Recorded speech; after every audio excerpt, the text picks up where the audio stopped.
गर्मी है, क्या बताऊं यार तुझे। मुझे तो कभी कभी इतना बुरा लगता है ना,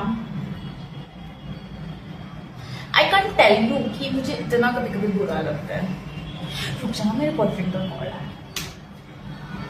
हाँ बीबी बोलो ना। हाँ ठीक है, मैं रखती हूँ, थोड़ी देर के बाद आपको कॉल करती हूँ। जी नहीं, मैं अभी तो आई हूँ। हाँ अरे आप ही बताओ। हाँ ठीक, बोलिए।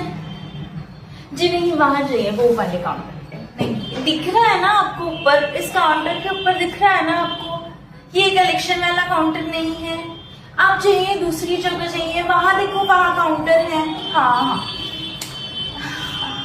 जी नहीं, मैं कहाँ से बात कर रही हूँ, प्यार से तो बात कर रही हूँ। जी नहीं, आपसे कहाँ मैं जोर से बात कर रही हूँ, प्यार से तो बात कर रही हूँ मैं।